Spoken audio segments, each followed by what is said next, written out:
I don't know how to describe it other than like a demon type of sound. But it's silhouetted, hulking, every bit of 5.5 feet wide, 13 to 14 foot tall, pitch black. The one thing that ran through my mind when I had this encounter was I don't have a big enough gun. Your host, two-time witness and field researcher for more than 40 years, William Jevning. Welcome to Creek Devil. Welcome to Campfire Talk, everyone. This is where we sit around the fire, put our feet up with a cold drink, and let the conversation flow. I should have started this a little bit sooner because David wanted to ask Forrest about her updates. And what was it you said, Tracy? He was out playing around on his damn lawnmower, and he didn't want to join us. See? Yeah, too busy. I bet there was a beer on that lawnmower too. Well, hell, if there was a beer in that lawnmower, I think I'd have been there too.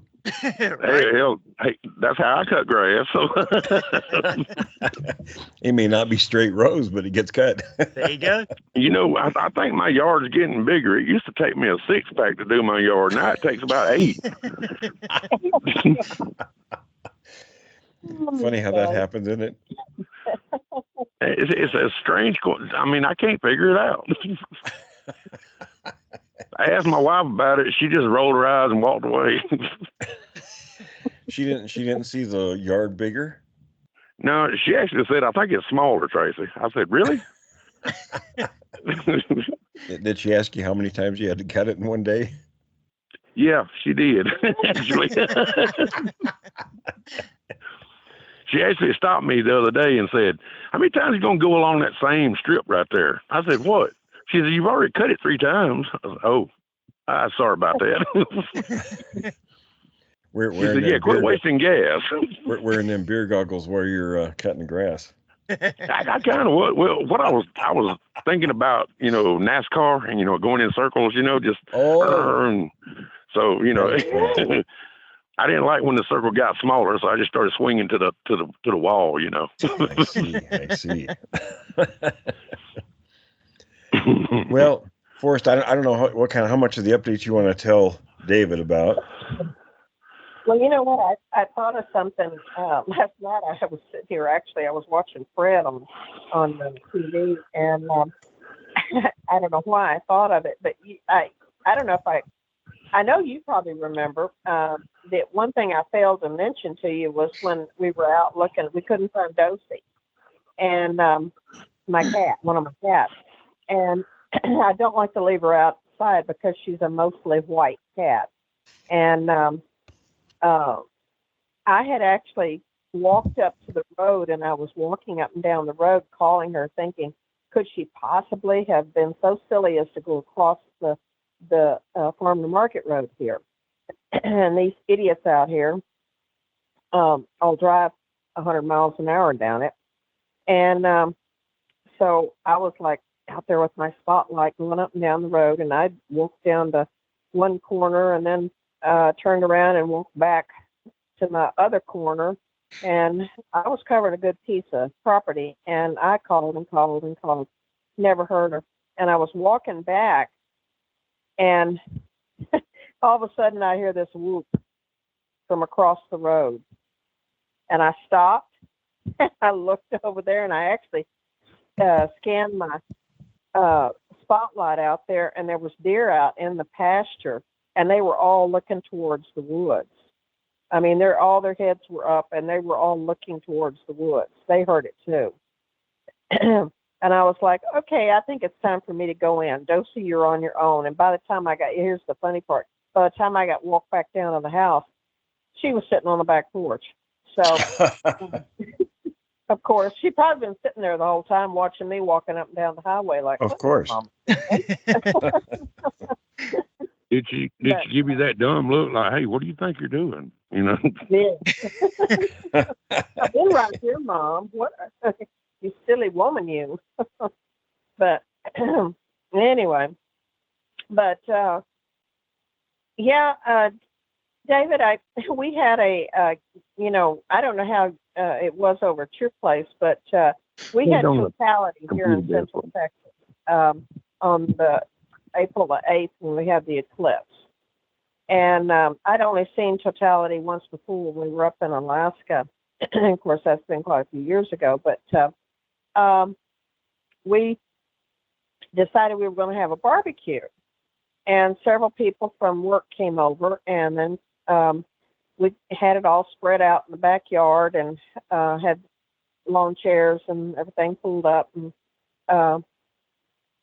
we were having just a good old time, and nobody was drinking any alcohol. There was no alcohol allowed. It was just strictly Dr. Pepper and iced tea. And excuse me, we had Coke too. And but anyway, we were all sitting there, and we had gone out and we stood in the middle of the driveway because we were underneath a big oak tree. So during the totality, went out and stood in the middle of the driveway, and oohed and awed and and all that sort of stuff over it.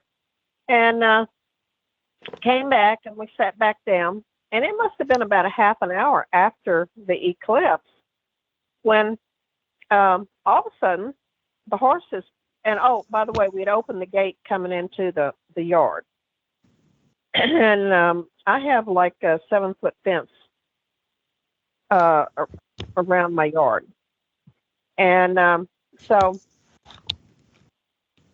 the horses all came running up to the pasture gate.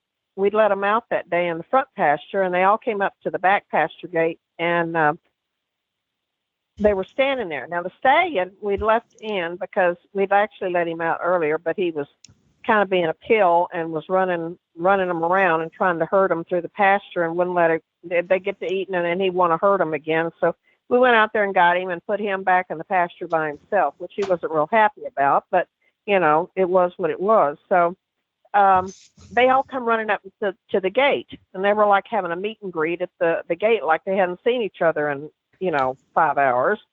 Oh my. And and then it was like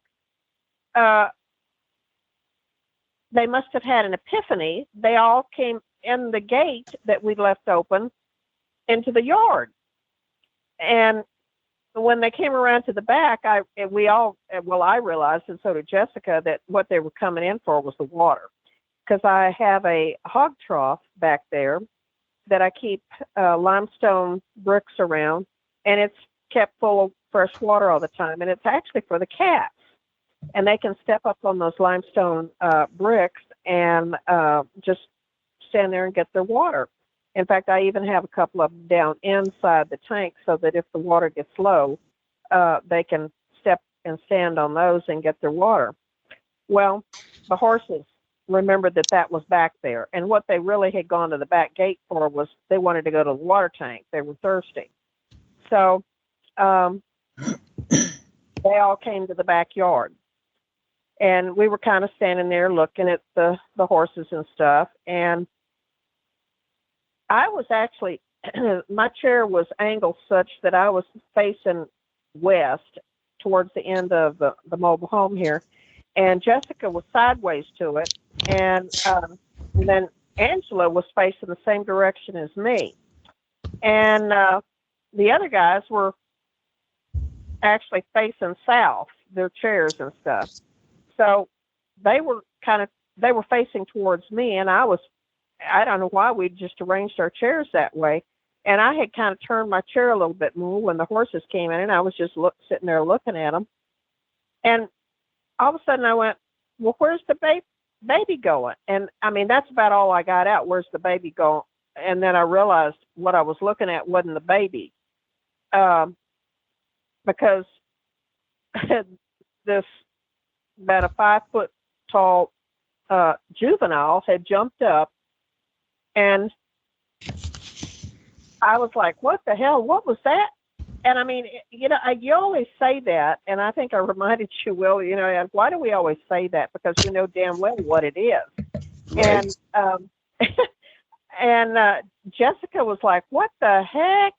And then Angela saw it too, and she says, what the hell was that?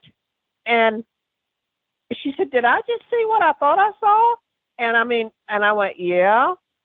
And it literally ran around the west end of the mobile home And her son looked at his mom, and he was like, what? And I said, well, it went that way. And of course, he ran to the front. It was gone. It had already gone over the fence in the front and was gone.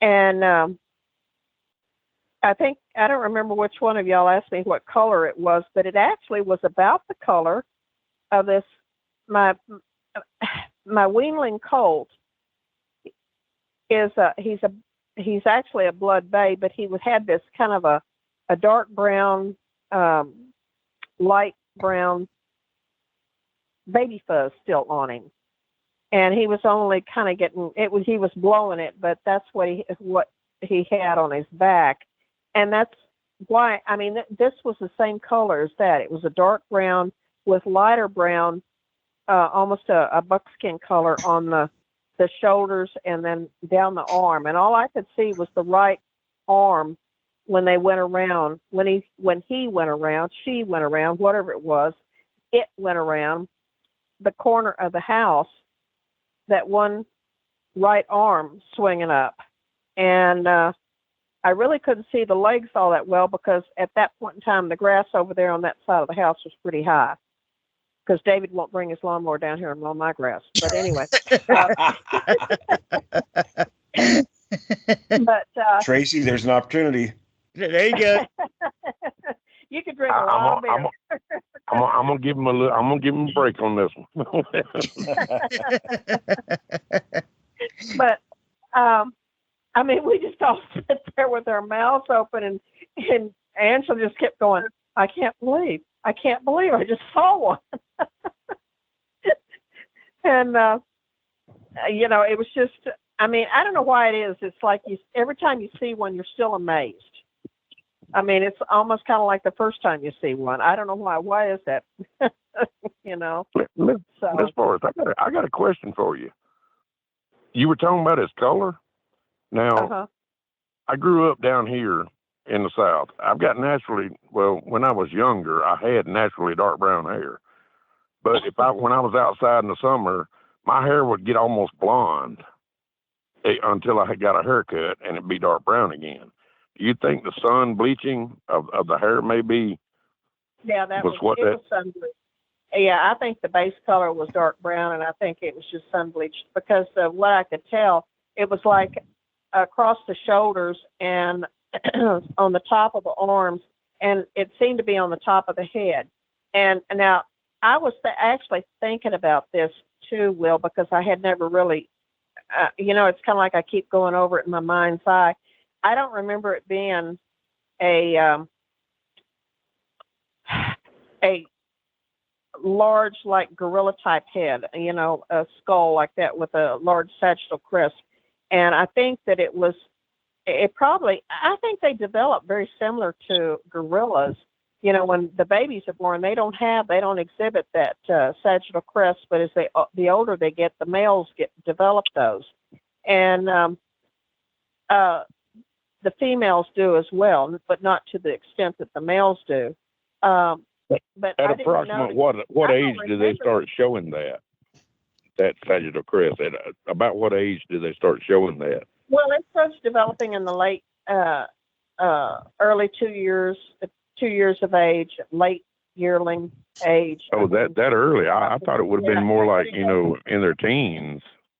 No, well, they develop faster than we do, but I mean, they start getting it a little bit. I'm not saying that all of a sudden they just have it, but it develops more the older they get. So, and I don't know what prompts that, whether it's the testosterone, I can't even say it, in the body, or what prompts that development. But it's just like, a male infant child is not going to be, in humans, is not going to be that much different. In other words, it'd be real hard to tell the sex. That's why you watch a lot of these true crime shows. Well, we didn't know if it was male or female when they're looking at children, because they don't develop a lot of these very distinctive male-female traits in their bone structure until later years, and because we're slower at developing, it doesn't usually show up until our teenage years. And the older they get, when the males and gorillas and such, when they are teenagers, they start to show those features. So, but they do. When you can even look at some of the babies in the zoos and stuff, they start to develop some of that in their late yearling to 2-year-old years. Forrest, when it took off around the trailer, was it on all fours or on 2 feet? It was on 2 feet. It was on 2 feet. And the only thing we could figure was that it came out of that grove of trees. I have a grove of trees, and I really probably should take a picture of it for you, in the backyard. And send me one of those. I'd like to see that. Yeah. I think it was sitting there crouched in there the whole time. And then later, when we went around to the side of the kennel, I was walking around back there, and Jessica and I saw there were places that you could tell something had been laying down in the tall grass back there along the back side of that grove, and it could have been laying up there in that tall grass, and we wouldn't have seen it either. So, and this is in my yard. I have tall grass because I haven't had anybody out here to help me mow it. And David. But my yard is quite large, so and unfortunately my lawnmower pooped out, so I need to buy a new riding lawnmower. So, anywho, David, just bring yours down there, buddy. I'll drive it down there. I'll buy the gas for you. Forrest, did y'all find any tracks after that by chance? No, because it was all grassy over there and gravel on that end. Okay. Now, Miss Forrest, you might have already said, but about how far away was it from you when you first saw it? I'm gonna say probably 30 feet, 35 feet. Holy crap! It wasn't far at all. And how many people saw it? Three of us did. That's pretty good. Yeah, just. What do you think made it ran? Do you think it ran because he realized that you guys were looking at him, or? No, I don't. Well, I don't think he realized we weren't looking at him before that, or her, or whatever it was. I think what spooked it was the horses coming up, all up in the backyard like they did. You know what it was? You guys were barbecuing and didn't have any beer. That's what it was. Dang. That'll do it. Mooch some beer off of us, and Mom and Dad wouldn't know. I'd be mooching beer if I was there. So come on now. You need to make them. Give the fellow a little bit of credit now. Need to make those juvenile Bigfoot earn their keep. If you bring some beer, make them mow the lawn. Right. Okay, maybe I could try him to sit on a lawnmower. That's a good idea. Yeah. That's a good idea right there. It was Mike Smith up in East Texas that had problems with remember Mike talking about he was mowing his lawn? Yeah. Right. Yeah. And they were watching him mow the lawn. See if he'd had beer. I heard a similar story down here about that, about a guy that was mowing his lawn and his yard bordered like woods, and he saw one actually squatted down about 20 feet away from him, just watching him. And when the thing realized he's because he stopped the lawnmower, and when the thing realized he seen him, he took off running. I haven't been able to talk to that guy, but that's a story that was told to me not too long ago. And I believe it happened this year. I wouldn't be surprised. Well, I think they find us a source of entertainment, and God only knows how long it had probably been sitting there. And it wouldn't surprise me that it didn't smell the barbecue and the food. I mean, that would only be natural. I mean, animals coming up smelling because I know even after we cleared all the tables and stuff, we still left the tables sitting out there. And I got up the next morning and there was 2 raccoons sitting out there.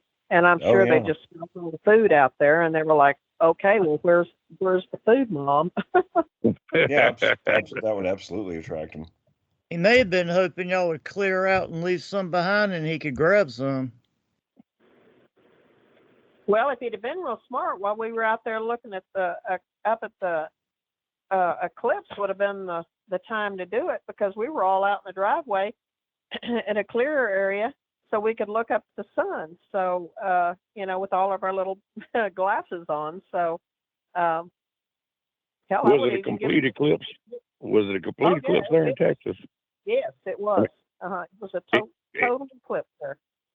It just got kind of dim here. I mean, it like late evening looking, but it was really strange because everything seemed to have a red color to it.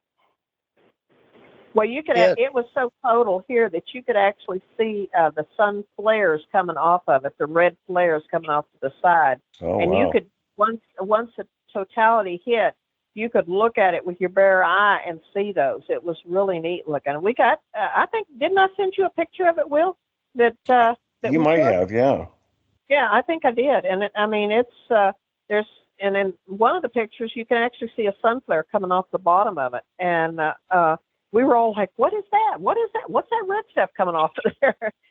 And then Jessica, being her, techno self, she looked it up on the internet while we were all looking, and she says, "Those are sun flares." So If you still got that picture for us, shoot it to me. I'd like to see that. I'll send it to you. I've still got it. I would too, Miss Morris. I'd like to see that. I think Okay. it got to about 80% totality around here for me and Tracy, didn't it, Tracy?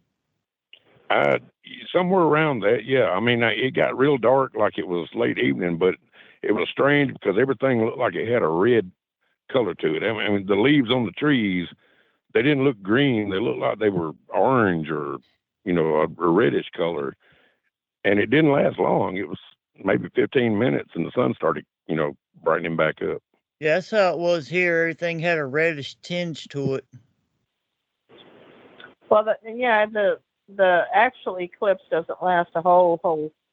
I mean, it's not like an hour or so, but it went dark here, and they said there was probably a 1.5 million people that came to this part of the country to come see it.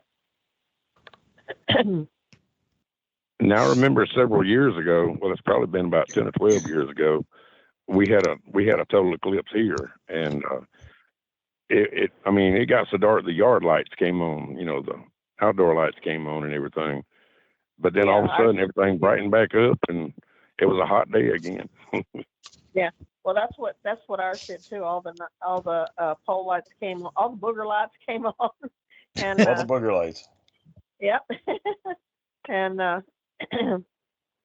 yeah, the cicadas started, and it was like, oh, they thought it was nighttime, but it wasn't. Surprise. Do things like that tend to affect primates? I mean, does it make them, as far as act different? Because I mean, I know I have deer no idea. and coyote do. I have no idea. I really don't. I mean, I noticed that the birds quit singing and all that sort of stuff, but I mean, as soon as the sun came back out, they were all just like nothing had ever happened. So I'm sure that they probably realized that something weird just happened, but I don't think they have a realization of what actually did happen. So I guess it'd be no different than a very, very dark cloud passing across the, sun. Yeah, it probably wouldn't have much effect on them. Because I always wondered that, people actually come to Austin to watch the bats come out from the Congress Avenue Bridge. I don't know if you guys have ever heard about that, but we have a large Mexican bat population that congregate underneath the Congress Avenue Bridge, which is the main road coming up to the Capitol building. And so they come out in the evenings, and tourists come here just to watch the bats come out. And the one thing, I never checked on was to see if the bats started coming out. I guess I should check on that. That would be kind of interesting to know. Yeah. That'd be kind of disconcerting. Them come out and start flying and then go, oops, we got to go back. Something we kind of looked at, we haven't talked about yet, really, Forrest, those articles, and that's like the third or fourth one I've seen in the past couple of years about, where they've discovered that Homo sapiens almost died out at one point. Oh, yeah. Mm-hmm. I don't think I sent you guys the article, the latest one. You talking about the one that said there was only like 1,280 left at one point? Yeah, I believe so. Yeah. Yeah. Yeah. And it wasn't just, we had a variety of hominin species out there. It wasn't just, one or two. We had a variety, and I think they're going to probably find, when we're all of us guys are dead and gone, they'll probably find out that there's even more. But the interesting fact is it was about 700,000, wasn't it about 700,000 years ago? And then I believe so, yeah. And then again, I think it was 40,000 years ago. And it has almost always been attributed to that one volcano. What is it, Tobo, or is it Tobu, or the one out in the Indonesian islands out there? Krakatoa? And, no, not Krakatoa. It's another one they got out there. Oh. And it actually, the island of Flores and a bunch of those, that chain of that, there's an archipelago, a string of islands out there that all once upon a time were connected, but they had, when this one time this volcano blew, it just it's one of those super volcanoes. Oh, I know the one you're talking about. I can't remember the name of it though, but yeah, I've read about that before. And it has nearly brought about the decimation of humankind. Yeah, it created like a nuclear winter for several years. Yeah. Because all the ash into the atmosphere and everything. Yeah, we weren't the only species that were affected. But, we've had 5 or 6 total destruction of the species of animals on the planet. And I would imagine, it won't be the last time it'll happen. I have to wonder, like with Danny Vendramini's book, Them and Us, how much predation played a part of that too.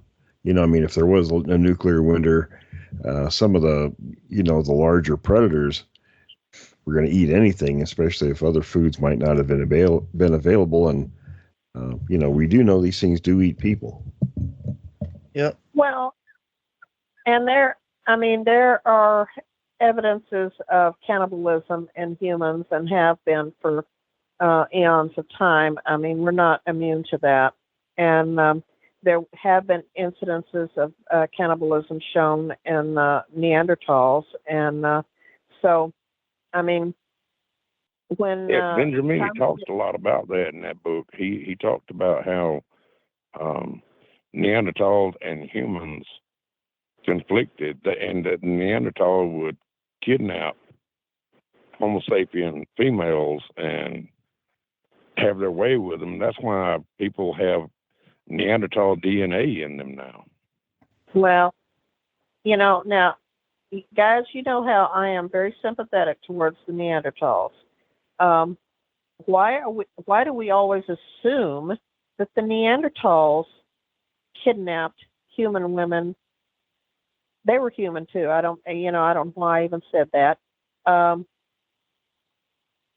Why would we assume that they were out there? They were out there. Well, it was Cro-Magnon men at the time. That they were out there kidnapping Denisovans and Cro-Magnon women to rape and pillage and have their way with. How do we know that I started to say Bigfoot, excuse me, that Neanderthals were doing that? I He don't think doesn't ascribe that only to Neanderthals. That the human creatures did the same, and that's what wiped out the Neanderthals. well, And that's what Benjamini says in his book.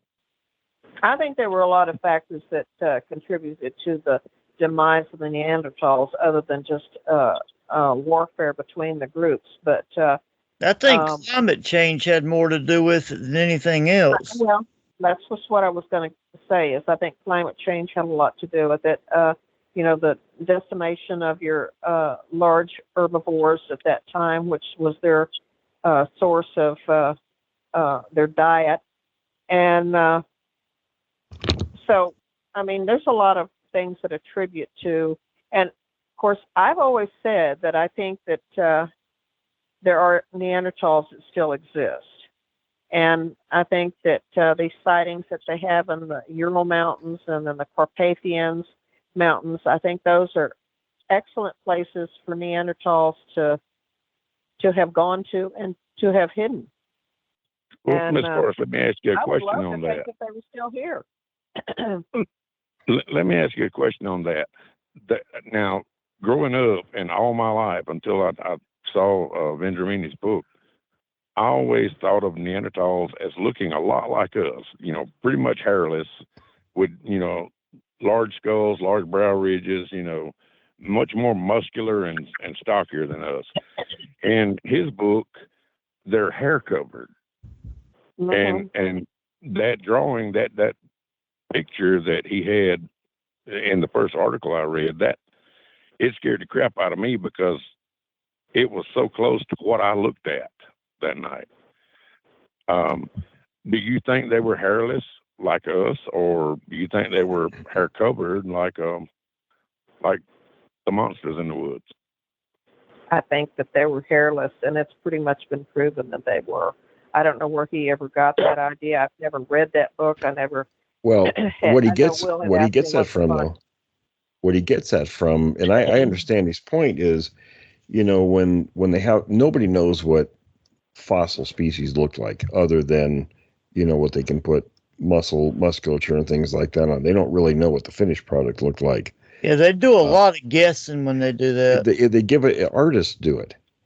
And when they did Neanderthals hairless like us, those were artist concepts. They don't really know. I mean, so he had a valid point. They could have looked like that. Well, here's where I'm going to interject into this conversation that we also have a complete genome of the DNA of Neanderthals now. And there is no indication whatsoever. And I'm not a DNA expert. I don't know where to look for hair covering and such, but it does exist out there on the DNA strand. And there have been experts in the field, far greater minds than I would ever hope to have, that will sit here and tell you that they were not hairless creatures. They were hairless creatures. They weren't hairy like what is portrayed in that book. I have never read that book. Have no interest in reading that book because it really does not. I don't put any credence to that, guys. I'm sorry. Now this is where we're going to disagree, but I think that you could shave a Neanderthal, comb his hair, put a suit on him, and he wouldn't look. He could walk down New York City Avenue, anywhere in any big city, and he might get some glances, but nobody's going to turn around and go, "Oh my God, what was that went by?" Because I don't think it happened. I'm sorry. There's who's the Russian wrestler that's you know who I'm talking about, Will. He's actually a mayor of a town in Russia. And I mean, this guy is like got a genius intellect, but you turn him sideways, he looks like a frickin' Neanderthal. You know exactly who I'm talking about. I know who you're talking about, but this guy's like 7 foot tall. Name. He's big. Well, yeah, he's like big. 7 foot tall. And from everything I've read, most Neanderthals were less than 6 feet tall, but they were very broad and very muscular. That doesn't mean then they were very muscular. Yes. and they were stockily built, but that doesn't mean that he might not have a whole lot of Neanderthal in him. And you would expect that, I would think, in people that are in the northern climes, but that when they've done the DNA testing on a lot of these people in Europe, Northern Europe and such, they don't really have a whole lot of Neanderthal DNA in them. Actually, your Asians and your, if you really want to know what a Neanderthal probably really looked like, I would say look at your Australian Aborigines, because they have the highest percentage of Neanderthal DNA in them. I think the average percentage of Neanderthal DNA in people, I think, is like 2% or something like that. It's anywhere from 3 to 5%. Okay, yeah. And you'll find that they've since done a lot of testing through Melanesia and Indonesia, and there's like a string, like a band that has run through areas of Indonesia down into Australia, like they followed a corridor in there. All of those islands used to be connected at one point in time. And so I think that Neanderthals did a lot of wandering. I mean, we found Neanderthals in the Middle East.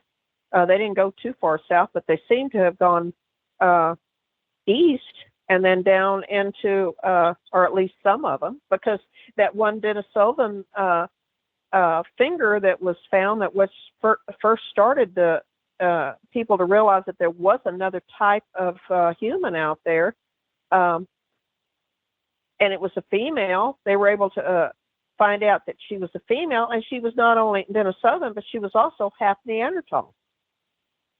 So obviously Neanderthal was getting around. I'd always heard they were nomadic. So, and they had culture. I mean, they made clothes. We are finding more out about them every day. So, I mean, it's not like this was just a brutish band of guys that ran around with a club in one hand, raping and pillaging women and dragging them around by the hair, like you see in some of the old movies, dragging the women into their cave. And you can only imagine what transpired in there. But I just don't think that they were those type of creatures. I saw a documentary a while back about them, and they had recently found a grave, and inside the grave they had found flowers and other things where they were mourning the death of that person.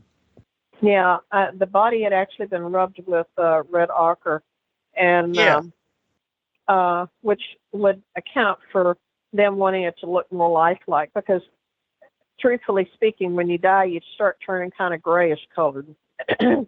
And so that's why they put makeup on people when they, have open caskets. And that was their attempt at trying to make that individual look still alive. And I mean, if you're putting flowers on a body, you have to realize that somebody was mourning that individual. Right. And so you're not looking at, they obviously had emotions and feelings similar to our own. So why would they be any different than us other than they looked a little differently? That's all that I see. Yeah. I don't know, Miss Boris. I mean, what Benjamin said, he pointed out facts to everything. And in fact, when Neanderthal were most populous, they believed that it was a cold weather earth. And most of the remains of Neanderthals have been found in Europe, in climates that are today still pretty much a cold climate. They don't have summers like we have down here, but he made a lot of good points, and he did not say that they were like roving bands just running around, raping and pillaging. What he said was that Homo sapiens, the predecessors of Homo sapiens, exterminated them. And so it was a constant state of war.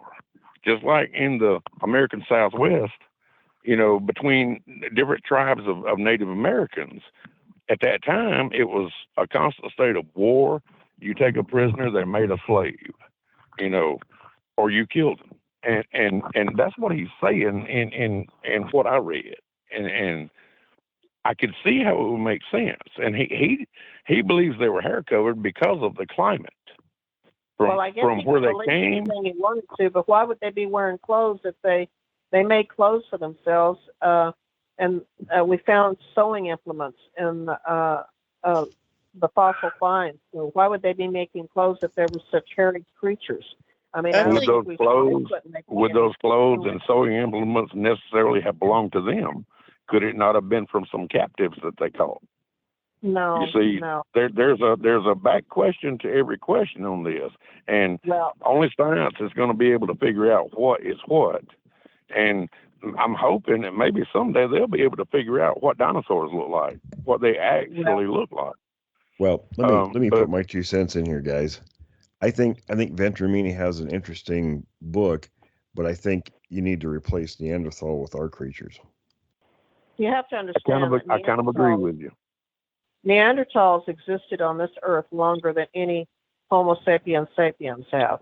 30,000 years, isn't it? No, it's been longer than that. Longer than that? And so they were around a long time before, we developed into what we are now. And what killed them all? Culture. They had culture. What killed them all? I don't know. And any more than he knows. I'm not saying he's the expert on anything. There is absolutely no evidence for what's his name, Bindernagel? Benjamin. Whatever it is, Bindernagel. I haven't read his book, so I have to plead ignorant on what is said in the book. But just going by what you told me, there is absolutely no evidence out there, none whatsoever, of them battling, Homo sapiens or Cro-Magnon man at that point in time. I'm not saying that it didn't happen, because I'm sure it did. But, to make such a large-scale battle that it would completely destroy an entire species of man, I think that's just a bit of a stretch there. He's making it sound like genocide or something. Well, that's kind of the drift that I'm getting. But what I would think, anything involved, is that some other species of human, like Cro-Magnon man, may have introduced diseases that maybe these Neanderthals weren't immune to, just like we introduced smallpox, measles, and these other diseases that actually killed a huge proportion of Native Americans that were here. Okay, so let's step aside with Neanderthals a minute, okay? Because we don't really know any of that. It is possible it's something like the Sasquatch. They could have, through predation, could have reduced the other hominid numbers. I think he used Neanderthal, but I think he was off on that one. It's not Neanderthal, but he didn't recognize, and he won't recognize. I've contacted the guy, and he won't consider any other hominid. But it is possible, because these things do, and there's other. And I'm actually gonna put a book together on it. What I think, and there's too much to go into that here, but that's kind of my thinking. Kind of like the Minnesota Iceman species? Well, no, the Iceman is something different altogether. Okay. That's one of these other relic hominids. Could be a Neanderthal, or not a Neanderthal, because it's a different continent, but it's something similar. One thing I've thought about since I read what he wrote, he said they were hair covered because of the climate. Okay. Well, all the reports I hear down here in the South, where right now it's 94 degrees, they're still hair covered. Right. Wouldn't they be hairless? I mean, wouldn't they be much more like us instead of having... You talking about the Sasquatches? You're talking about Bigfoot versus Neanderthals. I'm comparing what he We don't says. even know, in all honesty, we do not even know if the original human ancestors like Australopithecus, Homo naledi, Homo erectus, any of those, we don't know how hair covered they were. We, like Australopithecus, we assume had a larger amount of hair covering its body because they were just a step above having come out of the species divide there that divided apes and man, whatever caused that, a mutation that made them the way they are and apes to go another route. We don't even know how hairy those guys are. I mean, they could have been naked as a jaybird as far as we know. We don't know. I agree. I agree, and that's not what I was trying to say.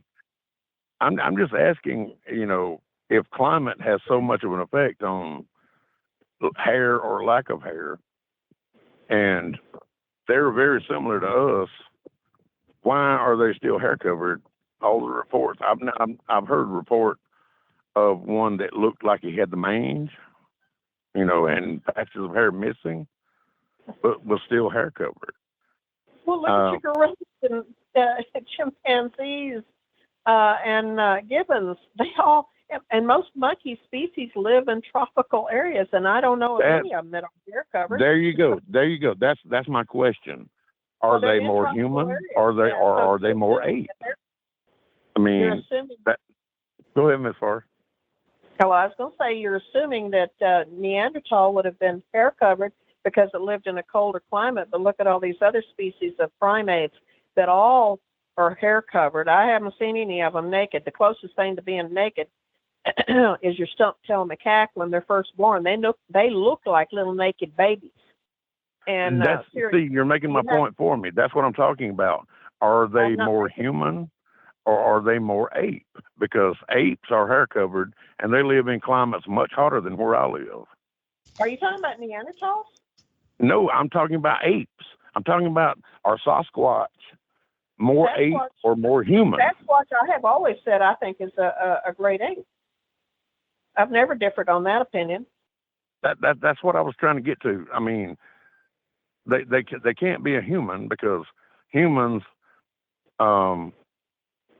have evolved to be hairless, pretty much from the climate that we live in and our DNA. But they're hair covered and they live in the same climate we do. So what percentage would you say of their DNA is comparable to human DNA? Oh, I have no idea. I would say there would probably be, it'd be hard to even determine what their, chimpanzees, there are scientists that say they share 96% of our DNA, and there's some that go as far as to say they're 98 to 99% of shared DNA with humans.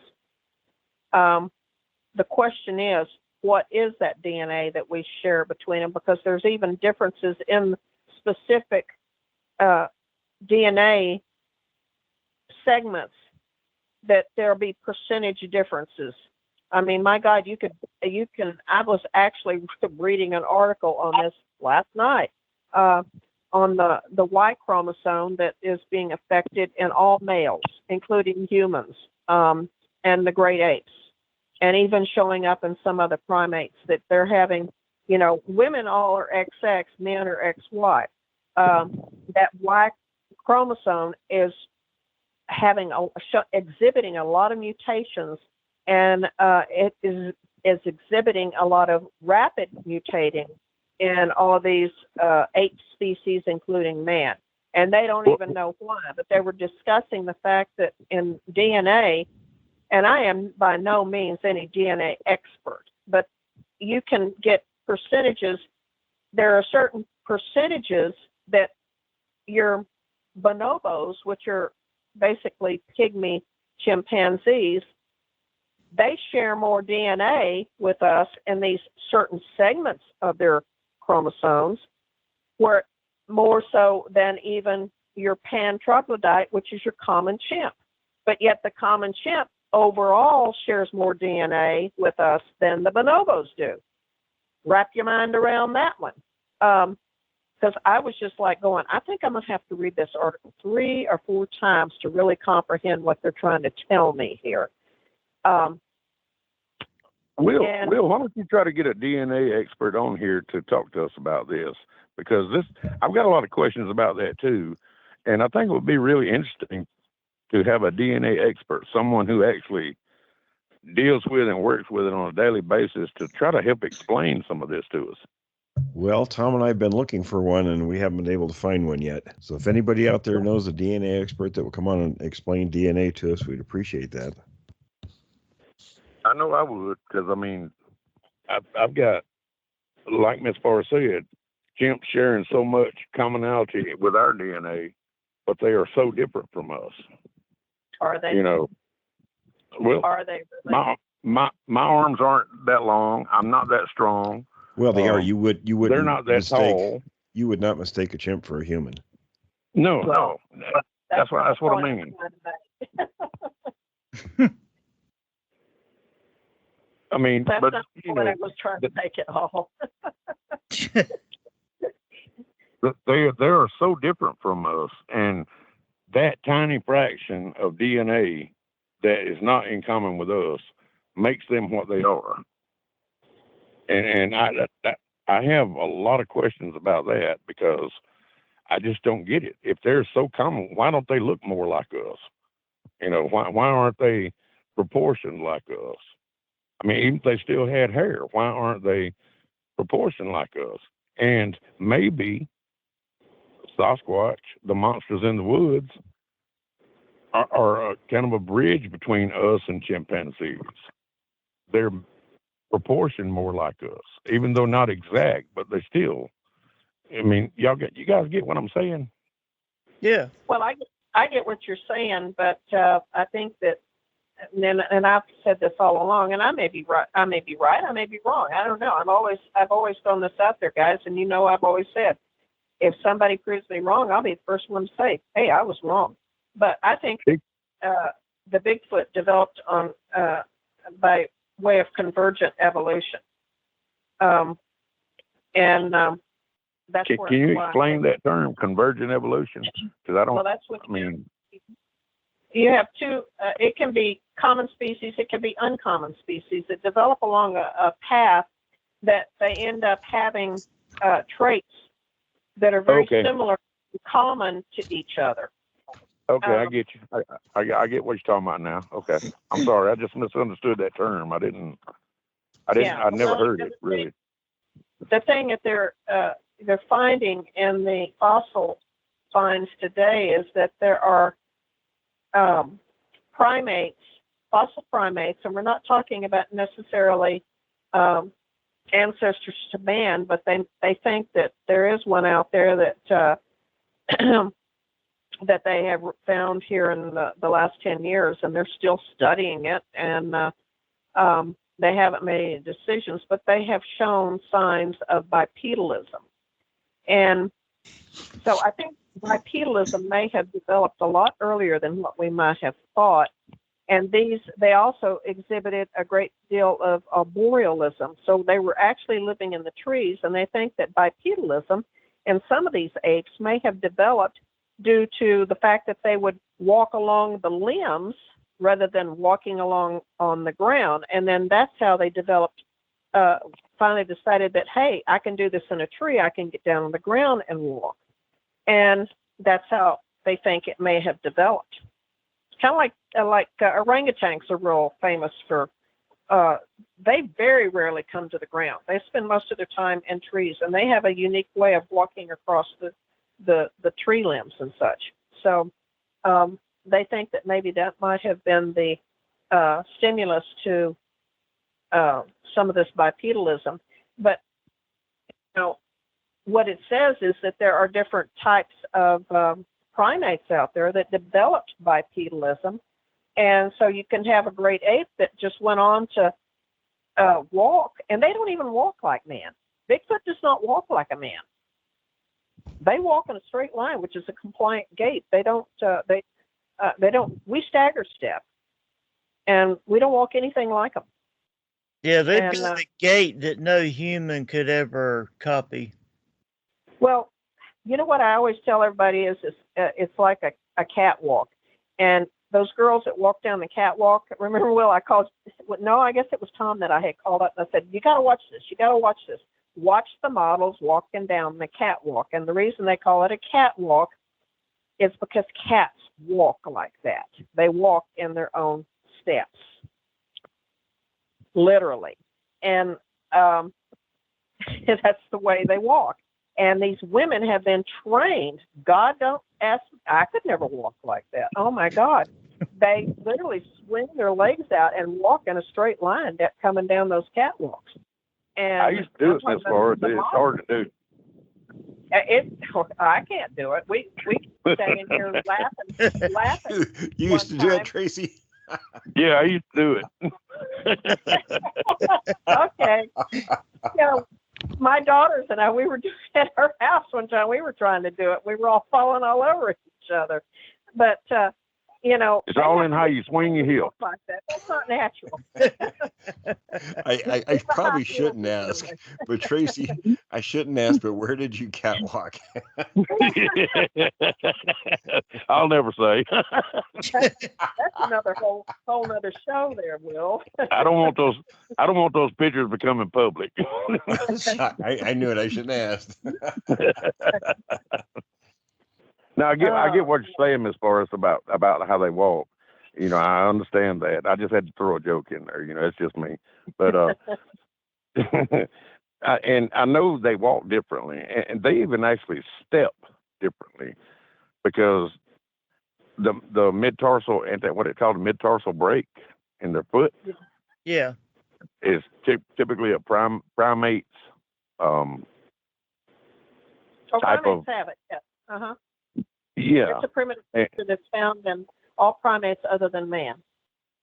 And I was watching the thing about the Patterson Gimlin film. Oh, it's been a year or two ago. I don't even remember who it was that made the film. They were talking about the way the creature walked. It walked kind of knock-kneed, like his knees bowed inward every step it took. And that is what they said is typically a habit of the great apes. When they do walk on, upright, they walk knock-kneed. And well, there isn't any other primate that walks like Bigfoot. I can guarantee you, because you can watch macaques, you can watch chimpanzees, you can watch gorillas. There are plenty of them, plenty of pictures out there on YouTube of them in zoos and even in the wild. And they don't swing their arms like a human. Bigfoot does do that. They shuffle step and they stagger step. But when they walk, they shuffle. They don't actually pick up their feet and place their feet like we do. The only time I've ever seen them actually pick up and place their feet is when they're doing quadrupedal walking. And when they're on 2 feet, they don't do that. They shuffle. They're very unbecoming when they're walking on 2 feet. They don't walk anything like us. And even you look at some of these macaques that are kept as pets, they're trained to walk bipedally. They don't even swing their arms. They just kind of keep their arms in front of them and almost like using them as balancing mechanisms. But they don't, we don't need to do that because our bodies are proportionate, So, yeah, I mean, I get what you're saying. They kind of walk like a paratrooper with full gear on. You don't walk normal, with that crap on. And, that's how every ape I've ever seen at the zoo and in movies, that's how they walk. But I just wonder, how far away do you think, let's say, silverback gorilla, how far away evolutional wise, is that a word even? I mean, how far away do you think they would be from being able to walk bipedally? Well, they can get up and walk, but they don't. But I mean, doing it naturally like we do. Like, I mean, I get up. I don't walk around on all fours. I get up. I walk. And you get the pictures too. Yes, sir. Well, I guess They're they pretty go hot. I back- got to tell you, they're pretty hot pictures. I guess Makes it me goes miss my days when I was 30 years old. it kind of goes back to the fact that do they need to do that? Is there something in their environment that is forcing them to do that? And I think this is where environmental pressures come into play on the development of man into what he is today. A long time ago, not anything recent, but I'm talking about a long time ago. Geez, guys, and guess what? The climate on Earth has been changing forever. So, with that said, we'll probably get some, anyway, moving right along. But there's got to be some sort of stimulus, a catalyst that causes them to find a need to get up and walk versus doing the knuckle walk that they do. The way they are built, quadrupedal walk is far more, it's easier for them, I guess is the simplest way to put it. It's easier for them. They're built for quadrupedal travel, not bipedal travel. Okay. Let me ask you this. Now, could a gorilla travel as far as people have reported Sasquatches traveling in a day, walking quadrupedally? No. Oh, quadrupedally, yes, but not bipedally. They can travel, dozens of miles on all fours because I've heard reports, and I believe one of the reports was from Washington State about someone encountering one that had a unique feature, and the same creature was reported 120 miles away the next day and had the same distinct feature. And your gorillas and chimpanzees are not going to travel those distances because they have no need to. They will travel and they migrate, to areas for food access, but they're not going to travel any great distance overnight like that. No. So would you agree that it's possible that Sasquatch developed bipedalism in order to cover great distances and forage and do what he has to do and everything? I could only surmise that would be a reason why that they did that, because none of us knows why Guys, they I hate to say it, are. but we're out of time. Oh man. We'll It have was to just getting good. we'll have to pick it up next time, guys. I was almost ready to take y'all some pictures. Oh man. Oh my gosh. With that, we'll pick it up again next week, folks. Thanks for sitting in. Thanks for listening to this episode of Creek Devil. If you or anyone you know has had an encounter with these creatures, please contact us at williamjevning@yahoo.com. That's William, Jevning, @yahoo.com.